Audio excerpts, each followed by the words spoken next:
Good morning everyone. आज हम पढ़ेंगे नील्स बोर का परमाणु मॉडल। इससे पहले हम लोगों ने पढ़ा है जे थॉमसन के परमाणु मॉडल के बारे में और रदरफोर्ड के परमाणु मॉडल के विषय में।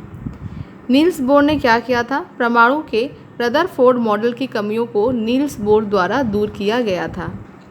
रदरफोर्ड का परमाणु मॉडल क्या था? रदरफोर्ड सर ने यह बताया था कि जो परमाणु का संपूर्ण जो धनावेश होता है वो उसके केंद्र में स्थित होता है और इलेक्ट्रॉन जो होते हैं वो इसके चारों ओर वृत्तीय चक्कर लगाते हुए रहते हैं। लेकिन उनके मॉडल में क्या क्या गलतियां थी? उन्होंने ये नहीं बताया कि इलेक्ट्रॉन जो चक्कर लगा रहे हैं वो किसी निश्चित कक्षा में चक्कर लगा रहे हैं या ऐसे ही केवल घूम रहे हैं। और चक्कर लगाते लगाते एक स्थिति ऐसी भी आ जाएगी जब परमाणु अपनी ऊर्जा को क्या करेंगे, नष्ट कर देंगे या खो देंगे और वापस जो परमाणु के इलेक्ट्रॉन हैं वो नाभिक में आके गिर जाएंगे। तो इसके बारे में उन्होंने कुछ भी रदरफोर्ड सर के द्वारा एक्सप्लेनेशन नहीं दिया गया था। तो उसी कमियों को दूर करने के लिए उसके बाद नील्स बोर के द्वारा परमाणु मॉडल को प्रस्तुत किया गया। अब आज देखते हैं कि इन्होंने अपने मॉडल इन्होंने परमाणु के विषय में क्या मुख्य बातें बताई थी।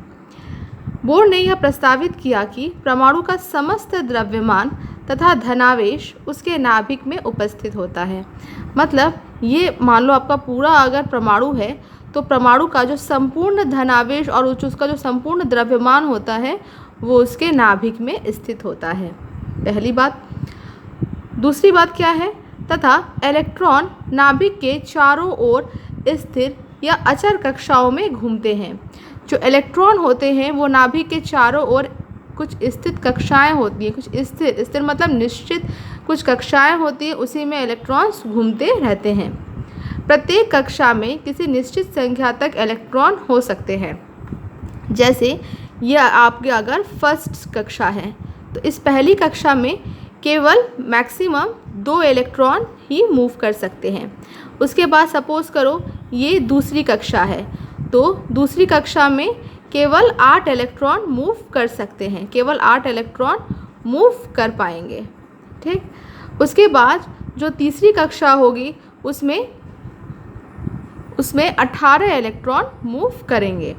तो ये इलेक्ट्रॉन जो निश्चित कक्षा में जो मूव कर रहे हैं और जो उनकी एक निश्चित संख्या है वो नील्स बोर के द्वारा प्रस्तुत किया गया था। अनेक वर्षों तक देखो, उसके बाद क्या है? प्रत्येक कक्षा में निश्चित संख्या तक इलेक्ट्रॉन हो सकते हैं। चित्र 3.6 में हाइड्रोजन के परमाणु का बोर का मॉडल दर्शाया गया है। यह हाइड्रोजन के परमाणु का मॉडल दर्शाया गया है जिसमें आप देख सकते हो ये पूरा हाइड्रोजन का एक परमाणु है और इस परमाणु में ये क्या है? इसका नाभिक है। नील्स बोर के अनुसार क्या था कि परमाणु का संपूर्ण द्रव्यमान तथा उसका जो धनावेश होता है वो उसके केंद्र में स्थित होता है और इलेक्ट्रॉन जो है वो निश्चित कक्षा में चक्कर लगाते रहते हैं। तो चूंकि हाइड्रोजन के पास केवल 1 इलेक्ट्रॉन होता है तो इसके चारों ओर परमाणु की जो ये कक्षा है इसमें देखो केवल 1 इलेक्ट्रॉन इस तरह से चक्कर लगा रहा है।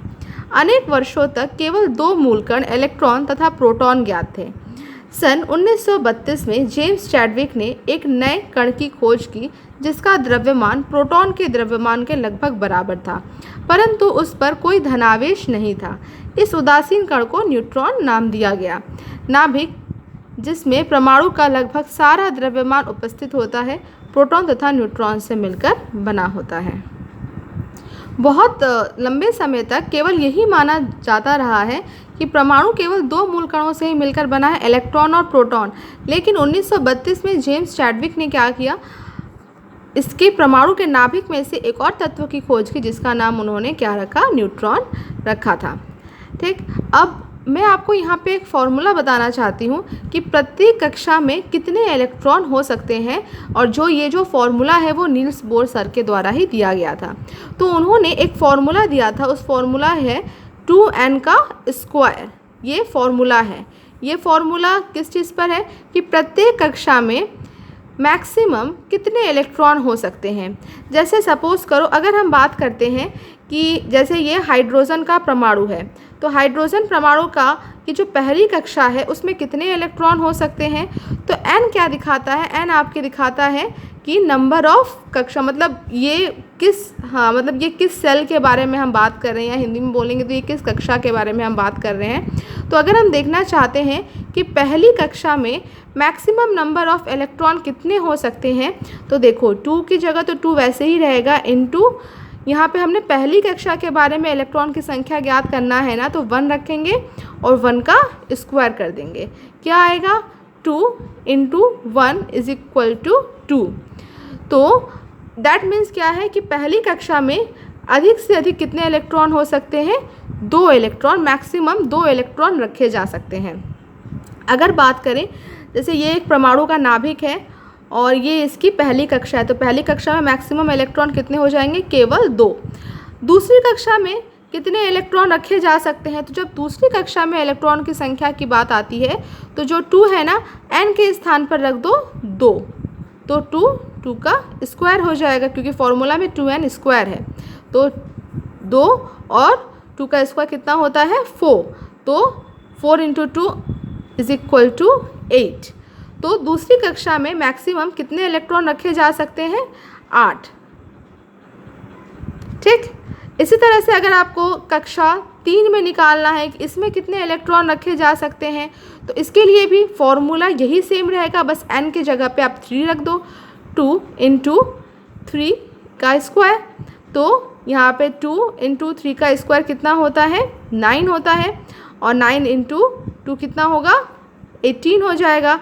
तो जो तीसरी कक्षा होगी उसमें हम अधिकतम कितने इलेक्ट्रॉन रख सकते हैं, 18 इलेक्ट्रॉन को रखा जा सकता है। तो ये जो फॉर्मूला है ये बहुत इम्पॉर्टेंट है।